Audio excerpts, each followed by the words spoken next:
Hi, this is screenwriter and author Bob Saenz, and you're listening to the Unfreaking Believable podcast.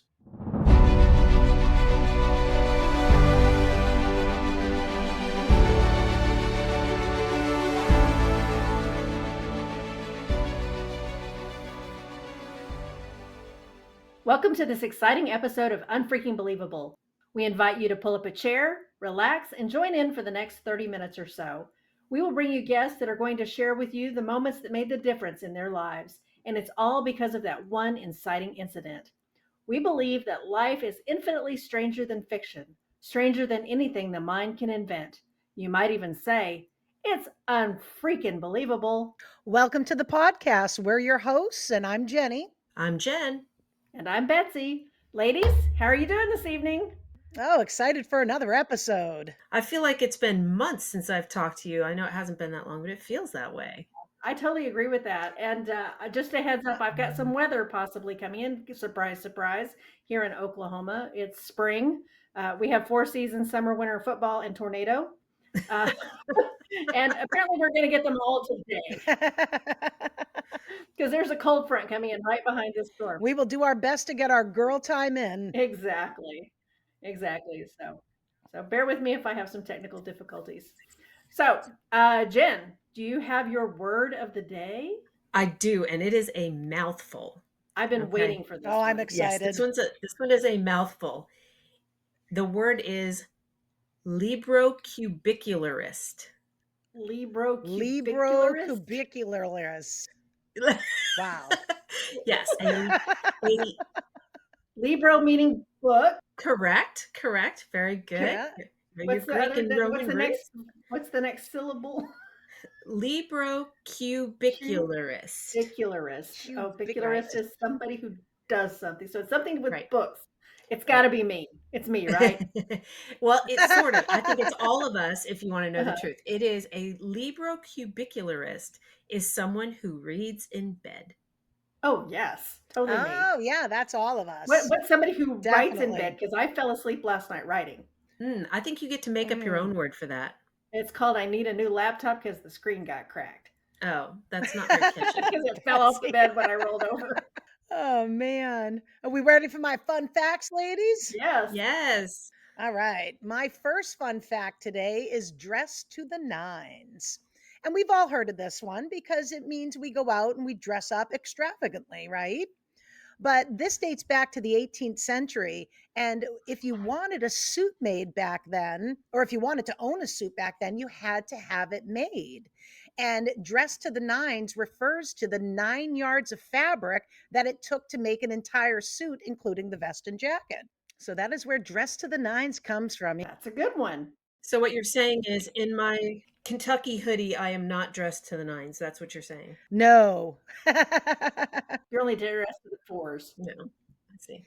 Yeah, I'm dressed to the 4s myself today. I'm still in my work attire, so I'm at least a 5. Yes, I can tell you're in a fancy shirt today, Betsy. I can see it. Yep. All right. Unfortunately, our listeners can't. So, all right. The next one is meet a deadline. And this dates back to the U.S. Civil War. And in order to keep prisoners from escaping, a line was drawn 20 feet from the walls of the prison. And an order was given to the guards stating that any prisoner who came near that line or attempted to cross it should be shot dead immediately. Hence the nickname Deadline. oh, yeah. I know a lot of authors don't like deadlines. You know, I always have a dark one. Yeah, of course. You do not disappoint, Jenny. Absolutely. Great one. I like those. Well, now that we have all of our brains full of knowledge, are we ready to get started? Yes, let's do it. Let's do this. Today's guest is a mentor to all of us, so I know I'm super Exactly. excited. Yep. So this week is my pick, and I'm really honored to introduce our guest for this week's episode. Bob Saenz is an actor, writer, screenwriter, producer. He just added fiction novelist to his list of many accomplishments. His film credits include movies and television series such as Extracurricular Activities, Rescuing Madison, and The Streets of LA, among many others. His book, Jessica's Vampire Diaries, just came out not too long ago. I met him, guess where? at WriterCon. WriterCon. It was September of 2020. It was the day we launched my first book, and that was the day I met Bob. I will never forget that. He was so kind and so gracious. I had no idea who he was. We just started chatting. He started asking me questions, and we just had this great conversation. And can I say that we became friends that day, Bob? Sure. Absolutely. Absolutely. So we are Bob. We are friends, Bob, and welcome to the show. We appreciate you being here. Thank you. Well, and thank you for having me. I'm excited to be here. You guys are taking this on, and I think it's fun. And I'm glad you are doing something that's off the beaten track podcast wise. So Absolutely. Right on. Yeah. And Bob, I have to say, I got to consider you one of my friends too. I met you at WriterCon 2021, and you were just so welcoming, so endearing. You were filled with so much information, and I was so honored to get to know you and have spent 2 WriterCons with you now. thank you. I appreciate it. And yes, we have. It's really great to see you and be here with you. It's nice to see old friends. It is. We built a tribe. Well, I think I can definitely call Bob a friend because exactly one person in my entire life has ever bought me a whiskey, and that's Bob. So He bought you a whiskey? he bought me a Jealous. screwball whiskey. I did at WriterCon at the bar at WriterCon. I Yep, did. yep. Oh, I did. He is Yeah, he with is you. the only person who has ever bought me a drink, ever. You're kidding. Nope. She doesn't drink. I very rarely drink. I've only had alcohol a handful of times in my life. So you're the only person who's ever bought me a drink. So And you had and it had to be peanut butter whiskey. hey, it was wonderful though. So Oh, I I'm do not- remember something about peanut butter whiskey now that you put it that Yeah. way. Yeah, so Interesting. it's a dubious honor, but one that you get to hold all by Thank yourself. you. Bob. I appreciate it very, very much. Yeah, I'm not a big drinker either, but every once in a while, when you're in a big crowd and everybody's sitting around, and it was the right time for the right thing, and Exactly. it's when you have one, it's not a big deal. Right. Exactly. So, Bob, why don't you tell us a little bit about how you got started as a screenwriter? You got into acting. Give us a little bit of background on you. When I was a very young man, in my teens, early teens, I the only thing I wanted to be in my whole life was an actor, and so I did a lot of stage and I did a lot of local stage work and ended up making enough of a name for myself as a young person that I started working professionally as an actor by the time I was 16. And I was doing professional stage shows and making my $50 or $30 or whatever it was at the time, which was, in 1812 was a fortune. And and I was by the time I was in my 20s, I was really doing that for almost a living. And I was doing a show in San Francisco. It was a year-long run of a show called The Fantastics. People don't remember it too well anymore, but I had the lead role in it. And during the time that I was doing that show, I met this wonderful, beautiful woman who was to become my wife. And I had to make a decision at the time whether I wanted to try and be an actor or try and have a wife and family. And you can't do both. I mean, you can, but it's the failure rate family wise is incredibly high, and I didn't want to chance that. So I met her, we got married, and I stopped acting, and I went into a completely different business. I did super well in business, and when I turned 40, the business I was working for, the company I was working for, got bought. I told my wife that in a year it would be gone. And I told people at the company, watch your back. In a year, this company's going to be gone. And you've made all these plans and done all these things. And you better just be careful. And they all told me I was a negative person and I wasn't very nice. And I quit, and I was wrong. The company was gone in 6 months. Oh. So I said to my wife, I think I want to try acting again. And when I picked her up off the floor, she said, okay, we've got the money. I've got a great job. You really want to do this? The kids are older. And my kids thought it was nuts too. Go ahead and give it a shot. And God was amazing. And I got my SAG card in a movie called Angels in the Outfield. Oh yeah, I Oh, know I that love that one. movie. Oh. I got one line. It's try throwing it over the plate.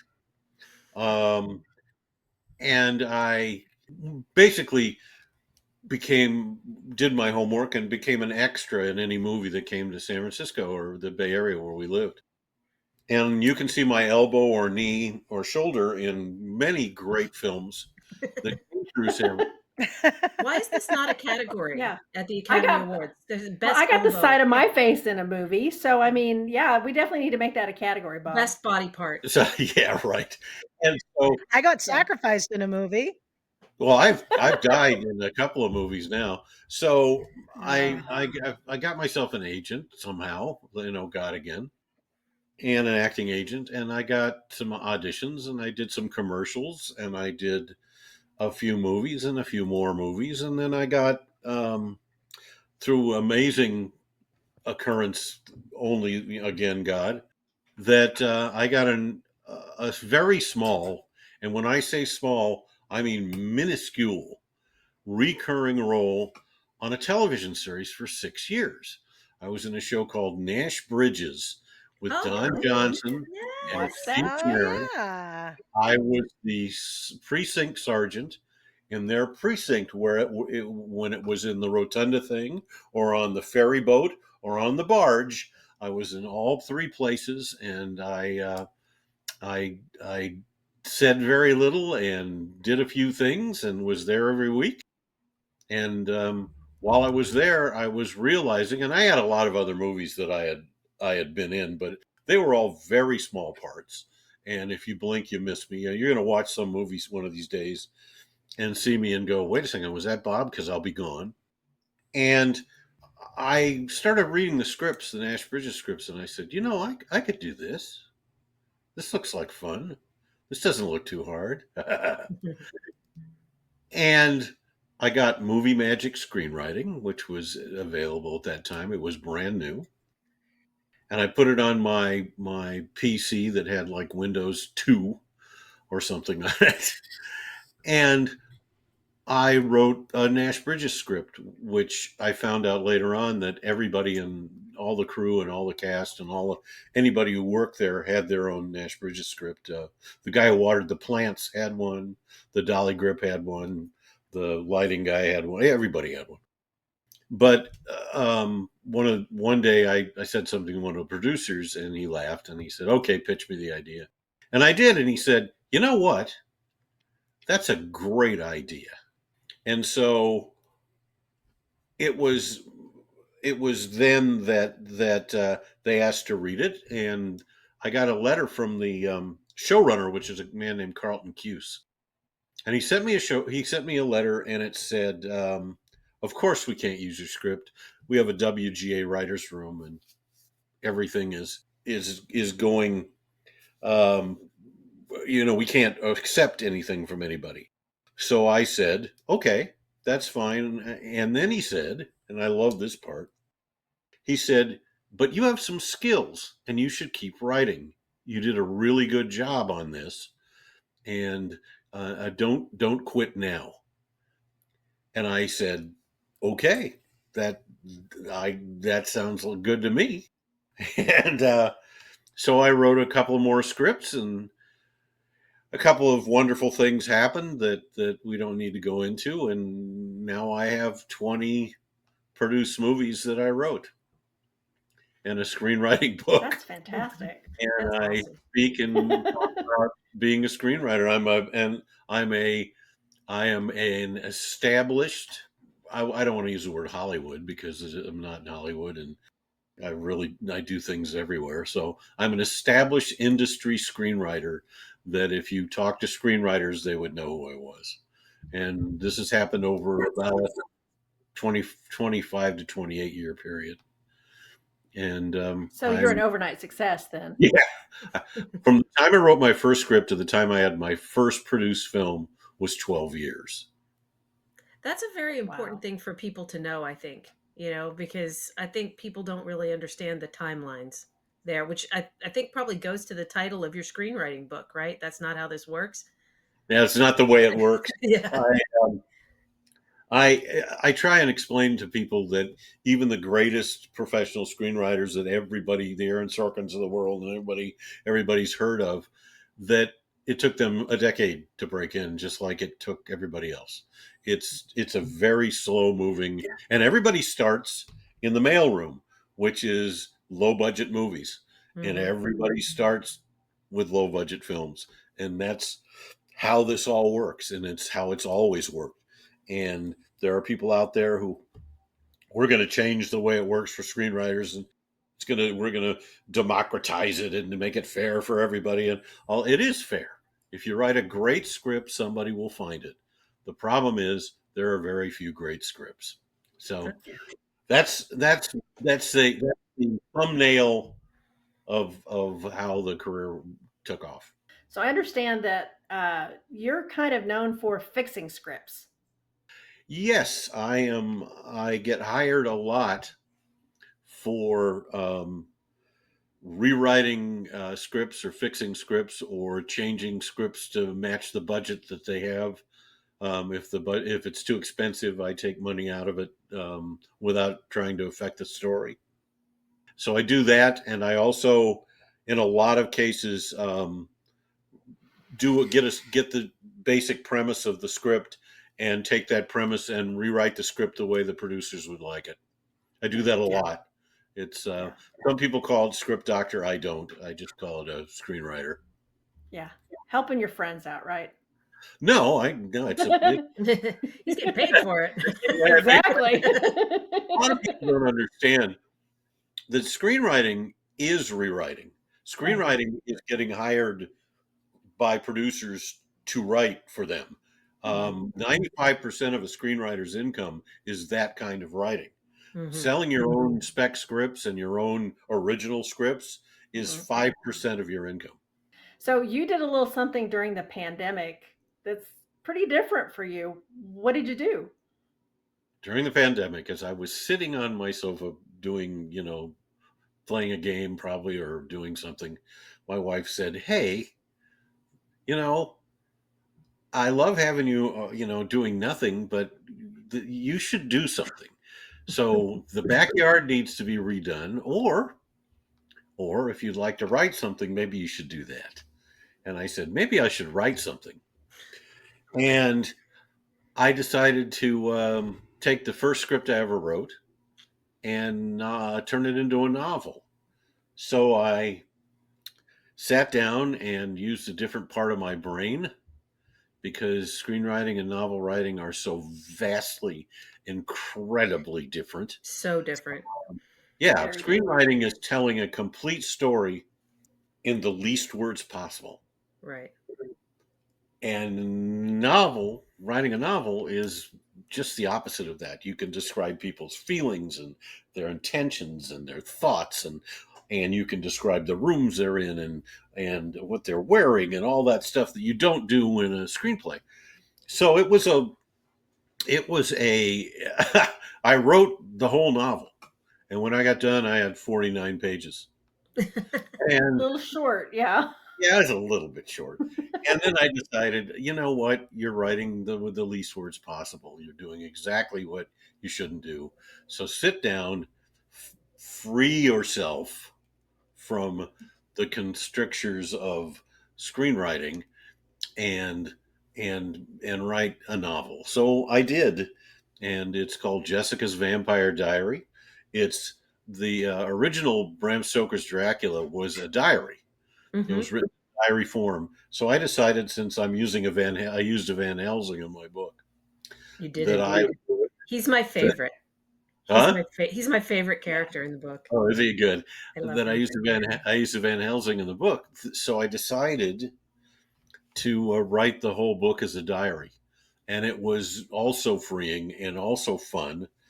And people have said to me that it's written in the voice of a 14-year-old girl, and and if you can hear me, you can understand that I am not a 14-year-old girl, and so I but being a screenwriter, and this is where it helped. I get to create all kinds of characters from all kinds of different ages and places and things, and I get to voice them, and I have to make them be real in the movies. So I just took that and made her real in the book, and it was so much fun. My wife said that usually when she comes in and I'm writing, I'm very serious and I'm concentrating hard. And she said every time I came in and you were writing that book, you were smiling. Mm. Aw, that's And I wonderful. think because I was having such a great time. That's It fantastic. shows. It definitely shows when you read the novel that you enjoyed the writing process. Because there's a lot of little playfulness in there that I don't think you get to do as a screenwriter. Um, things like, I don't want to give anything away, no spoilers, but like things like the dog, for example. Um, and That was great. yeah, the dog is great, and the again, I don't want to give any spoilers, but the process of how they had to get holy water, things like that, are really amusing in the book, and I can picture you kind of chuckling to yourself as you're writing those scenes. It was fun to just put myself in the place of kids and what would they do in a situation that they would think of something that adults wouldn't, Right. because they don't have the as my young Van Helsing in the book explains to her, adults don't do creativity all that well. Uh, and they're in the real world, so they can't imagine stuff that I we can imagine more, because we don't have all the rules and regulations of adulthood. Yeah. And so it was a great joy to write it, and then through an unbelievable turn of events, it ended up on the desk of a medium-sized New York publishing house. That's unfreaking believable. Yes, it is. Yeah, you want to do a little unfreaking believable right now? Every novelist I've ever spoken to said to me, "Okay, now you get people read your scripts, and they'll if you write something, there's a pile of producers that are in line to read your stuff, and but when you write a novel, you're going to have to go through all of this rigmarole that everybody has to go through, and you have to get an agent, and you have to write all these I don't even know what they call them, Query letters. query Query letters. letters. A query letter for a screenplay is 26 words. I mean, it's less. It should take 25 seconds or less to read the query letter. It's really just a log line, right? Yeah. But the queries that I read for the novels were like pages and pages and pages. And I thought, okay, I gotta do this. I never wrote it. Yeah. Never even got to it. I think I Um, wrote 3. the I only sent one. a producer in LA read the book because he wanted to read the book because it was, COVID time, and he needed something to do. And he loved it so much. He said, "You know what? A good friend of mine owns a publishing company in New York. Can I send it to him?" And I said, "Yeah." Wow. About a month later, I get a call from the guy who owns the publishing company, and he said, "Every single person in my office has read this book because we passed it around because no one could believe it." And he That's said, amazing. everybody to a person said, "We have to publish this book." Yeah. And he said, and the editor, the woman who's their main editor, edited the book. And she said, "I have to tell you, I laughed out loud at least a dozen times. And I never do that." Hmm. So It was the I, dog. It was partially because of the dog. But there's some other things that are pretty Yeah, funny. that's true. What bully is the bully gets some Oh laughs yeah, the too. bully's great. The bully's great. And so I I couldn't believe it. But then I got to learn about the novel. They said, we're publishing your book, and a scant 16 months later, the book came out. That's Mm. fantastic. We brought you on to tell us an unfreaking believable story, and that is a great one. But I think you had another one lined up to tell us. Want to tell your unfreaking believable story? I I think I don't know if it's unfreaking believable because I think other people may have done this in their lifetime, But but they can't tell it the way that you'd tell it, hey, Bob. now That's true. it kind of changed me in the way I just looked at mortality, and I looked at myself and God and a lot of other things. I was driving. Imagine you're a carefree 18 or 19-year-old. I don't even know how old I was. I was young. I had not yet met my wife. I was, I was pretty. I spent most of my time at the Fillmore watching rock and roll shows or on stage doing plays. I was pretty. It was a pretty interesting time. I was driving down a residential street, and it was because I knew this area so well in the Sunnyvale Cupertino area of California where I lived, um, that and Cupertino is where Apple is now, and I was driving down a residential street, and as I was driving past this house with this garage door open, a fireball probably 25 feet wide and 25 feet tall, blew out of this garage and set the entire house on fire. Oh my. Oh my. I pulled my car over, and the house is already kind of semi raging. And I'm not sure what caused the fire. I'm not sure what happened. This woman comes staggering out of the house with a little boy under her arm, and she's screaming and screaming, and I said, what's wrong, what's going on? And I know this is going to be, the rest of the story is so cliched, I don't want you to think it's not true, because it is. She said, my baby is still in the house. Oh my Oh God. no. I'd be a frantic wreck. The black back rooms, I have to, can you hold my son while I go in? And I said, no. And she went, what? And I charged into that house, and God, I swear, put a bubble around me. Oh my I'm gosh. going through the smoke and I can't see, and there's flames. And I went to that back room and I grabbed that baby out of that crib, and I ran back through that house and out the front door, and didn't have a scratch or a burn on me. Oh my gosh. That's a God Wow. thing. Just yeah. Yeah. Handed the baby to the mother. She's going, I can't believe what you just did. I said, it's fine. You're going to be fine. I'm sure, and then the neighbors are all around now saying, we've called the fire department, and is everybody okay? And her son was there, and her baby was there, and everything was okay. And I said, okay, great. And I'm now in shock. Mm-hmm. Sure. I'm Of literally in course. shock.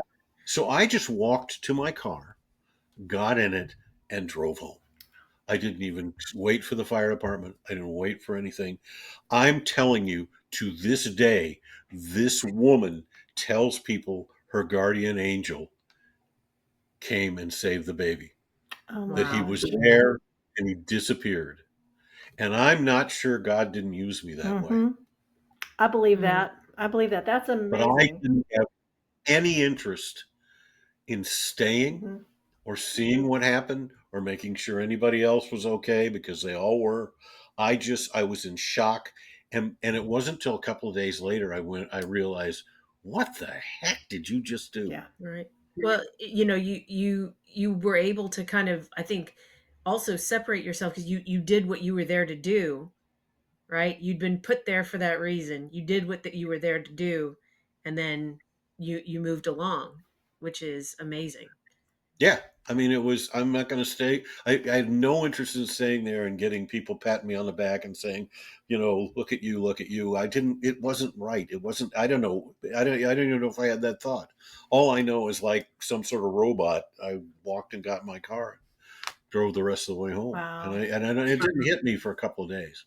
So you said And that kind of changed the way you looked at mortality and well, stuff. yeah, I mean, I without thinking, I just ran into a burning house. I mean, there was no thought process that went through I didn't say, okay, let's look at what your choices are here. Mm-hmm. Yeah. There was, there's a baby in the house that's going to die, or the woman going back in after the baby they're both going to die. Or you can use, at the time, your athletic ability and move fast and get in there and get out. And that's what I did. Wow. That's amazing. That's nothing short of a miracle, Bob. Mm-hmm. Well, it's not my miracle, it's God's miracle. Exactly. But it was just, I mean, it was it, and for the longest time, I never told anybody. I mean, when I finally told my wife, I think we've been married 10 years, Wow. and Wow. she went, really? And I went, yeah. It's just, I mean, I mean, about 2 weeks ago, we were talking about that I was in Nashville and Trump was going to be there, and I said I don't want to be anywhere around there with all that Secret Service stuff. I've been through that, and I don't want to do that. And she goes, "What do you mean you've been through it?" And I said, "Oh, when I was a kid, I sang the Star Spangled Banner at this thing that Nixon was at, and I got to meet the president." And she goes, "We've been married almost 50 years, and now you tell me you met a president?" And I went, "Was it a big deal?" I just, What, like I it's mean, hard? Truth.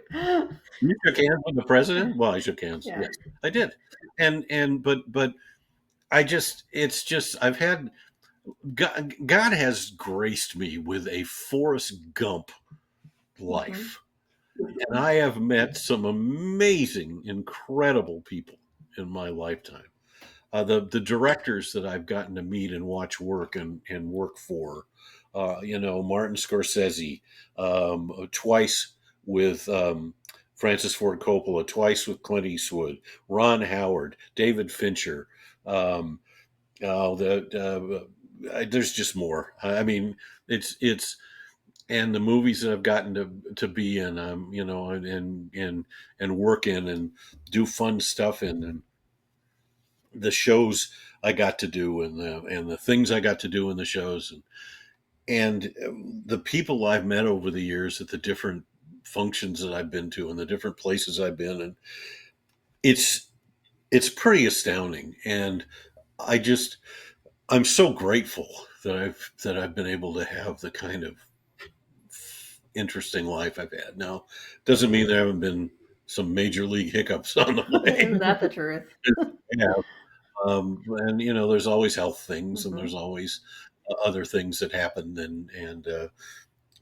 and you just but overall, it's been such an incredibly fun ride. I tell people, they said when we moved from California to Nashville, I told my agent, and I told friends, and I told my wife, listen, if they decide that I'm not in California and they don't want to employ me anymore as a writer, I've had a career. I've had three people's screenwriting careers. Yeah. and that's fine with me. And then we get here, and I've never been busier. That's amazing. Yeah. In 3 years, I'm going to have 4 movies made in 3 years that I Wow. wrote. That's another I've been here unfreaking and made. believable story too. I'm sure. And You've been doing and some Christmas movies and stuff too, yes, right? I have. I Yeah. did. I just finished my 4th one for GAC Family. I think for GAC Family. The producer I talked to today, she thinks it's for them, but it might be for somebody else. But she said it's going to get made, so I'm happy about that. Yay. But I've done one a year for the last 3 years for GAC Family, and then the Christmas Star, A Dash of Christmas, which was last year's, which I Yep. really liked, Yep. and uh, another one. I don't know what I think. There's I've lost track. There's so many. um, and A Brush with Christmas is the other one. It's a one about Painter.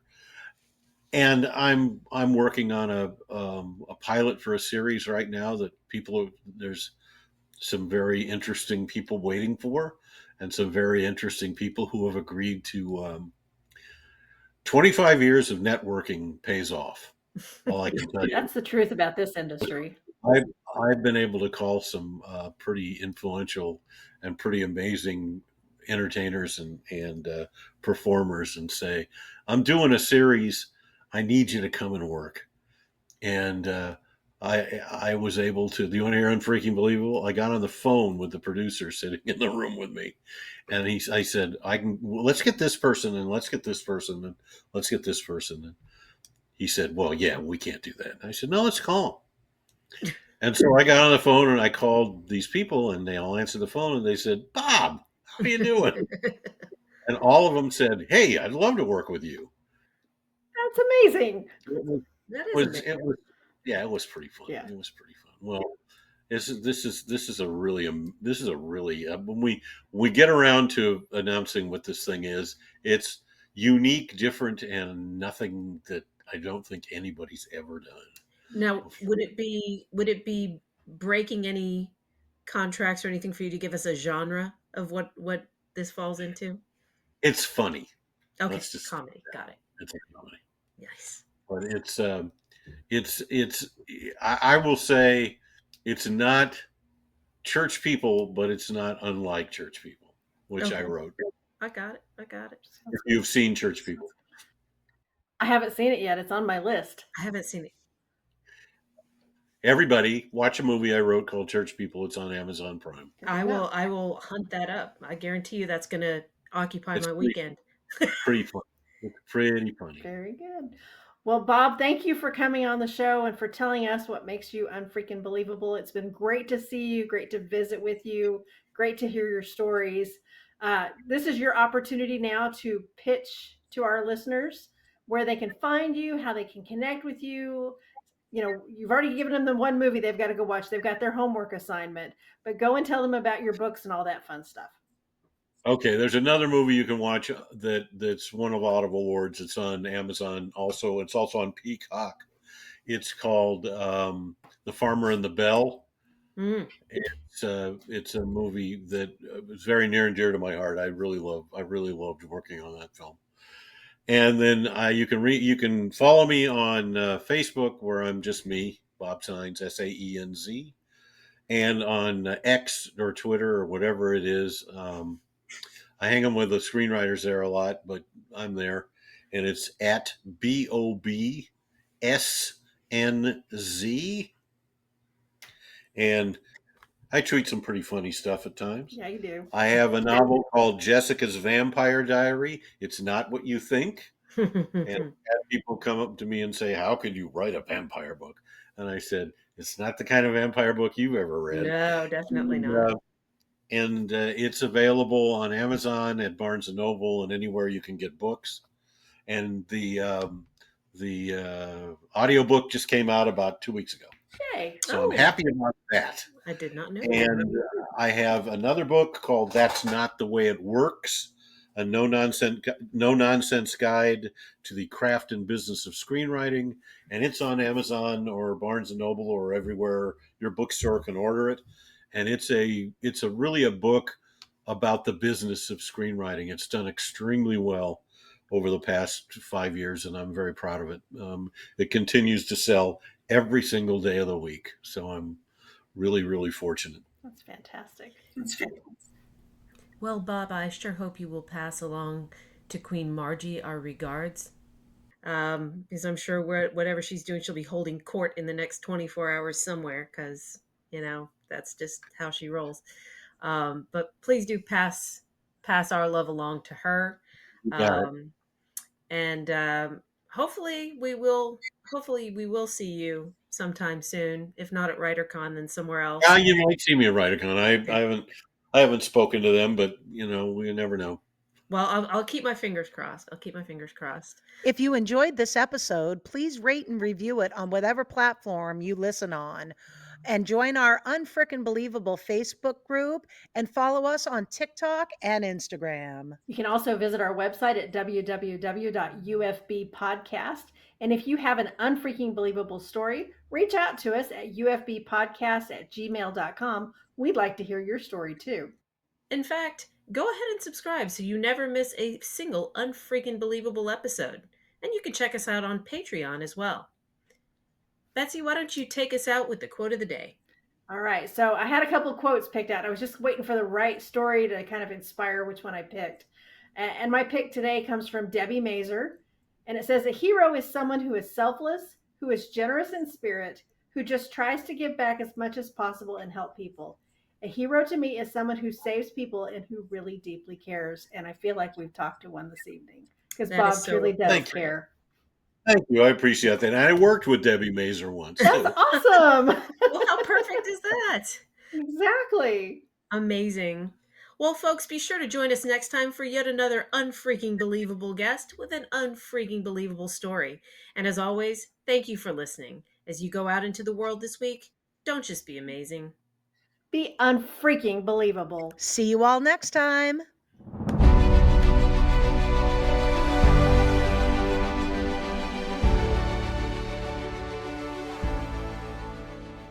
If you enjoyed this interview and you'd like more of Bob Saenz, slide on over to our Patreon and check us out.